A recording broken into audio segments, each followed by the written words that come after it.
Okay, umulan kanina eh. Pusit. Naabot na naman tayo ng ulan. So, ay, teka, ba't wala? Iyo.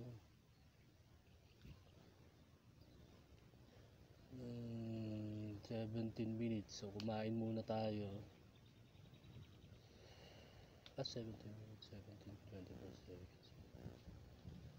Saan na ba tayo?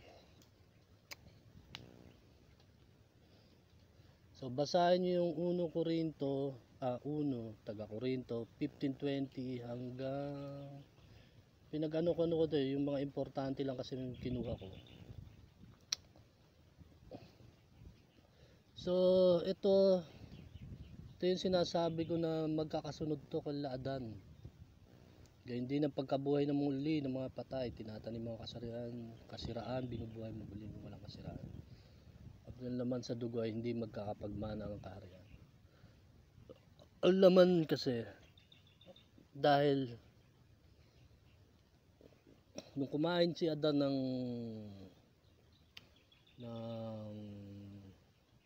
kasalanan, dahil nga sinabi sa utos sa kanilang huwag silang kakain ng puno ng palaman, nagkaroon sila ng kasalanan. So doon pa lang sa kautusan na yon, sumablay sila. So saan ba yun? Saan ba yung kay Adan dito?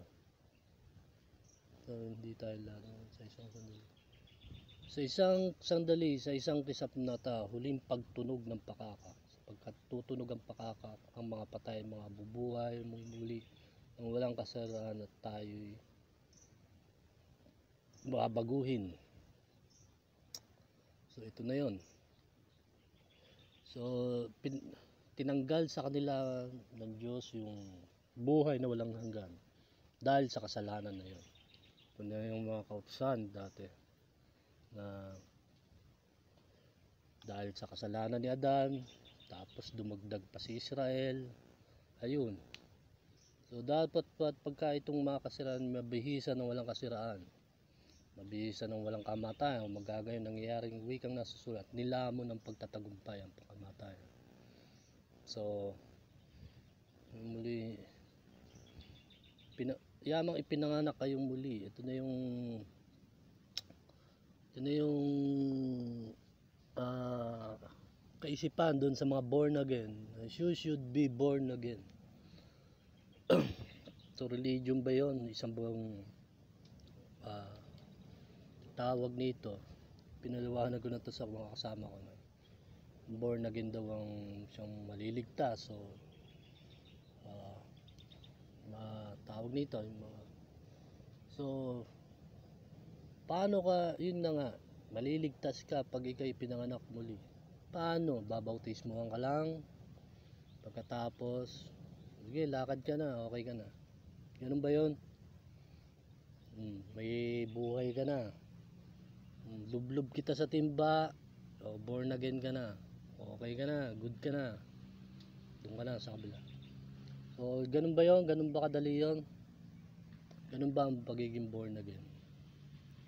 So ipinanganak kayong muli sa binhing hindi sa binhing nasisira. So ipapanganak ka muli, sabi nga ni Jesus paano ka, sabi nga ng mga Hudyo, paano ka ipapanganak ulit? Maibabalik ka ba sa bahay bata ng ina mo, nanay mo? So pinanganak ka muli dahil sa Espiritu. Ito na yung mga Holy Ghost. Pinanganak ka dito dahil sa binhi. Ano bang binhi? Ang hindi nasisira. Ano ba mga itinanim? May tinanim sa sari-saring binhi. Tinanim sa batuhan, tinanim sa damuhan, o sa whatsoever na saan tinanim. So anong binhi? Yun pa mga isa, napakarami yung hindi pa alam dito.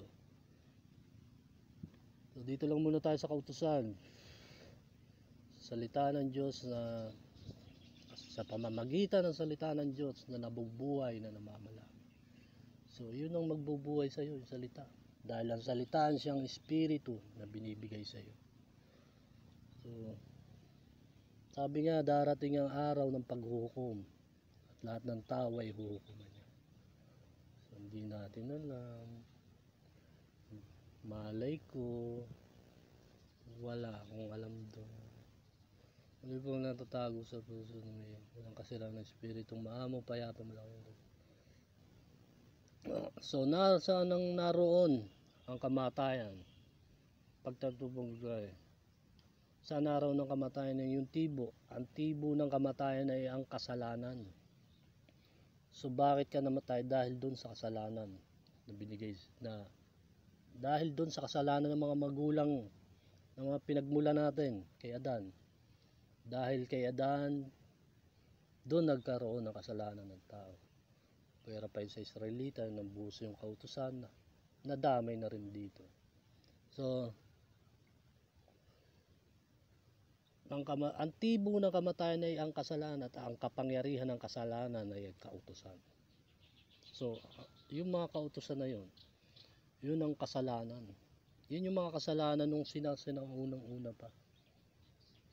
Yun yung mga kautusan na binulag sa inyo ng Diyos. Kaya nga, napakarami yung nagbabasa ng Lumang Tipan.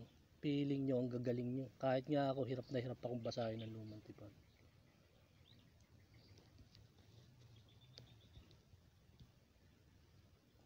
So, dapat salamat sa Diyos na nagbigay natin pagtatagbuhay sa pamamagitan ng ating Panginoon. Kaya nga, mga kapatid,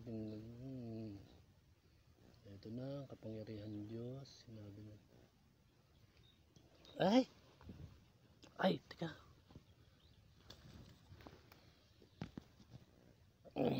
Saan na ba tayo? Sinawag maging Hudyo, mga Griegyegro, mga Kristo, kapangyarihan ng Diyos. Ako.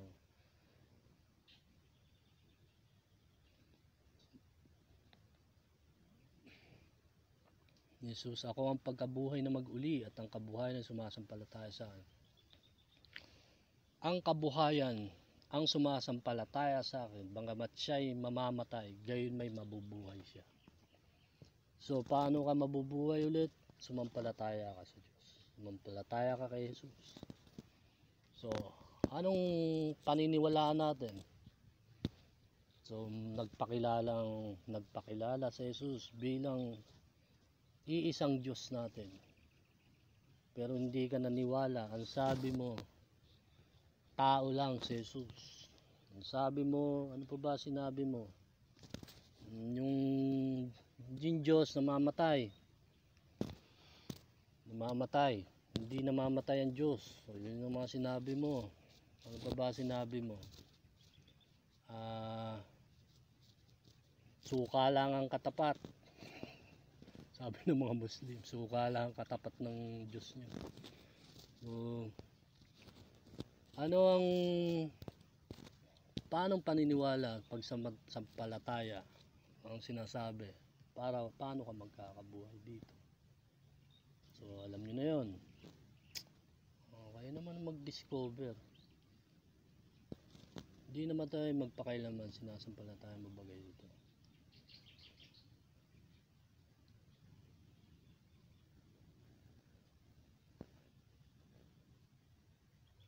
Ngunit ang aking lingkod na matuwid ay mabubuhay sa pananampalataya. Ito ay itong Hebreo 10:38.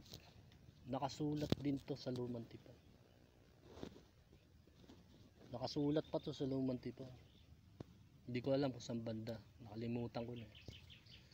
Ngunit ang aking lingkod na matuwid ay mabubuhay sa pananampalataya. At kung siya ay umurong ay hindi kalulugtan ng aking kaluluwa. So, yung mga lingkod mabubuhay sa pananampalataya, paniniwala sa Diyos. So yung mga duwag, maraming mga duwag, maraming mga balimbing, maraming Judas. So nung malaman niya na malakas-lakas yung kalaban, bumalimbing na siya, naghudas na siya. Diba? Totoo hindi? So humudas na siya kasi doon tayo sa nakakahiya kasi doon may pera tayo. May pera tayo doon sa nakakahiya. So, doon kayo sa mga walang hiya. So, dito tayo sa matibay. ang buhay ng Diyos. Ay, patay tayo dito. So hindi na natin patatanggalin to, malapit na ako malobat. Ito yung handog sa kasalanan. Putang inan to, mga loko-loko to, mga gagong to. Pati ako balak pang ihandog sa kasalanan nila, mga siraulo. Ito,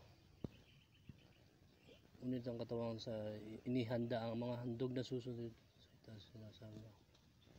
Noon tayo pinanaligyan sa pamamagitan ng sa kalooban, yaon tayo pinapaging banal sa pamamagitan ng pagkahandog ng katawan ni Kristo na minsan, alam nyo ba yung minsan? Once. Kumbaga sa English is once. Ay, so, minsan at magpakailanman. So, okay, malolobat na ako. Bye-bye na muna.